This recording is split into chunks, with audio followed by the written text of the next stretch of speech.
Imagine a cena. Um homem que se acha insubstituível, capaz de deixar a esposa à deriva com um simples "você não sobrevive sem mim". Mas a vida tem o hábito de provar que quem menos merece nossa dúvida é a gente mesmo. Foi exatamente isso que aconteceu com ela.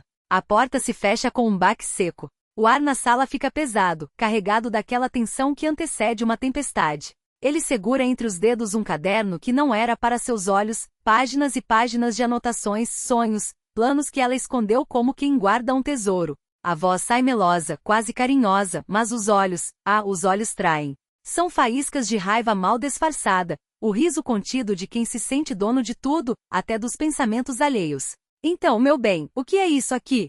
A pergunta é uma armadilha, e ambos sabem. Ela engole em seco, sente o peso do silêncio. Não há saída fácil. Respira fundo e responde, firme, como se testasse a própria voz pela primeira vez. São minhas anotações. Ele folheia as páginas com desdém, como se segurredasse algo sem valor. Não são desenhos, vejo. Então me explica, por que você precisa disso? O tom é suave, quase paternal, daquele jeito que sempre usava quando queria fazê-la sentir pequena. Como se ela fosse uma criança teimosa, incapaz de entender o que é melhor para si mesma. Ela conhece esse jogo. Ele chama de cuidado, mas há anos ela sabe, é controle. Um controle tão bem disfarçado que por muito tempo, ela até acreditou que era amor. Cada vez que ousava ter uma ideia própria, que tentava respirar fora do script que ele escrevia, lá vinha aquele tom doce, aquelas palavras que a faziam duvidar de si mesma. Você não precisa trabalhar, amor. Para que se cansar? Eu provido tudo.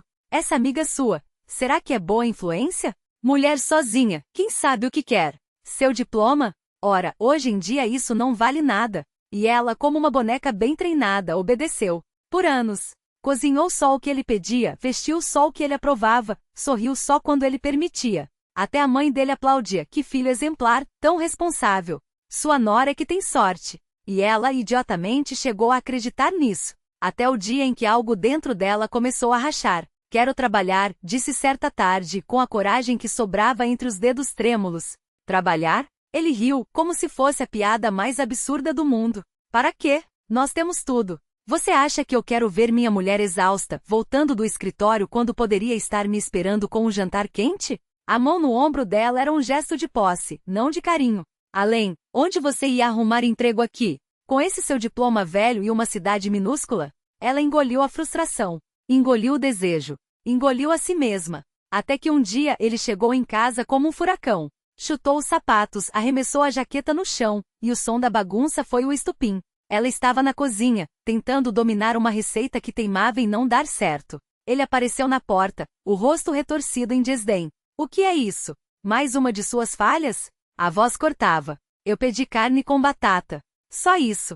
Por que é tão difícil fazer o que eu peço? Os dedos se cravaram na bancada. Você acha que eu aguento essa desobediência? Cuidado, Milena. Minha paciência tem limites. Foi então que ela viu. Não o homem à sua frente, mas a verdade nua e crua. Para ele, ela era apenas mais um objeto na casa. Um objeto que, se quebrasse ou perdesse a utilidade, poderia ser substituído sem remorso. E se ele a deixasse? A casa era dela. Mas e o dinheiro? E a liberdade? A ideia gelou e, ao mesmo tempo, a aqueceu. Porque, de repente, ela entendeu. O medo não era dele. Era da dependência. E essa dependência tinha prazo de validade. Naquela noite, enquanto ele dormia, ela traçou um plano. O diploma estava lá, empoeirado mas válido. As anotações no caderno eram a prova de que, apesar de tudo, uma parte dela ainda pulsava. No dia seguinte, quando ele acenou com o caderno rasgado, veja no que dá desobedecer. Ela apenas olhou para a porta e disse, calma. Saia. O silêncio que se seguiu foi elétrico. Ele ria incrédulo. O quê? Você ouviu? Vá embora. A voz não tremia mais. Não sou sua propriedade. Se quero estudar, trabalhar ou ter amigos, eu farei. E você não vai me parar. O riso dele virou escárnio. Você vai se arrepender. Sem mim você não é nada. Não sabe cozinhar direito, não tem ambição, não tem ninguém. Como vai sobreviver? Ela sorriu. Um sorriso lento, quase triste. Sobrevivi antes de você. E vou sobreviver depois. Fechou os olhos por um segundo, como se visse algo que ele nunca entenderia. A diferença é que agora vou viver. Ele saiu batendo a porta. Gritou ameaças, prometeu que ela voltaria correndo. Mas ela nem se mexeu. Só ficou olhando pela janela, respirando fundo, como se o ar fosse novo. Quando o barulho do carro se afastou, ela se levantou, pegou o caderno rasgado do chão e guardou os pedaços numa gaveta. Não por saudade, por lembrança. No dia seguinte foi ao fórum. Assinou os papéis do divórcio com uma caneta que não tremia. Depois, enviou currículos para todas as empresas da região que poderiam precisar de alguém como ela. Uma semana mais tarde, sentou-se nervosa numa cadeira de entrevistas, mas quando lembrava do passado, a ansiedade virava determinação. O emprego veio, os amigos também. E o dinheiro era dela, para gastar como quisesse, sem prestar contas a ninguém. A vida que antes era um script escrito por ele, agora ganhava cores que ela nem sabia que existiam. E o melhor, quando olhava no espelho já não via mais a sombra de uma mulher, via a si mesma. Finalmente. Os pais que antes mal apareciam, agora ligavam com frequência e marcavam visitas. Confessaram entre suspiros que o medo dele os mantinha afastados, e que, como ela nunca reclamava, achavam que era melhor não se intrometer. Mas o tempo mostrou que o silêncio dela não era conformismo, e sim uma paciência que esperava a hora certa para explodir em liberdade.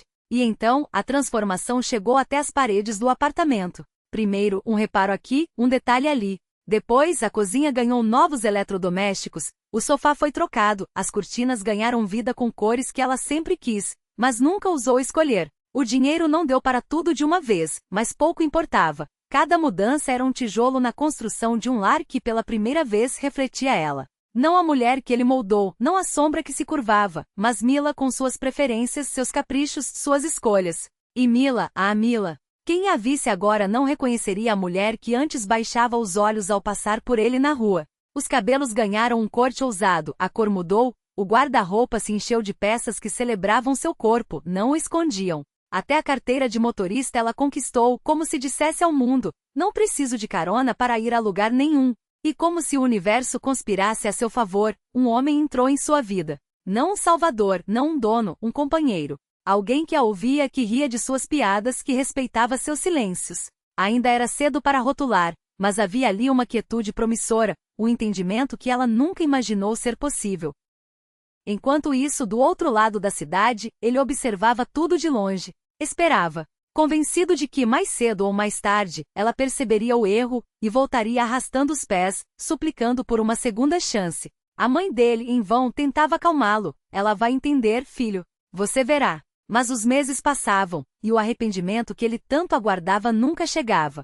Pior, as notícias que chegavam até ele eram como facadas.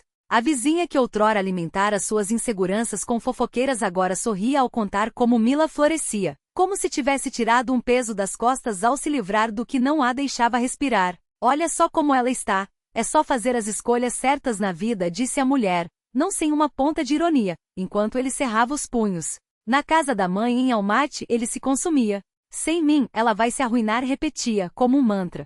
Tudo que eu fiz por ela a protegi, a sustentei, a afastei do mundo cruel, e ela me trocou por essa vida medíocre. A mãe assentia, alimentando sua raiva com palavras duras sobre a ex-nora, mas no fundo, uma dúvida corroía, se o filho não conseguia enxergar que a mulher ideal, que ele tanto gabava nunca existira, apenas uma versão distorcida do que ele queria que ela fosse. Quanto tempo ainda levaria para aceitar que desta vez, era Mila quem havia feito a escolha certa? E você, o que enxerga nessa história? Às vezes, soltar é o único jeito de deixar o outro voar. Cada like é um lembrete de que ninguém deve ser prisioneiro de um amor que não cabe mais. Cada compartilhamento um grito por liberdade. E a vida? A vida é curta para viver pela metade. Aperte a mão de quem ama hoje não para segurar, mas para dizer, estou aqui, mas você é livre.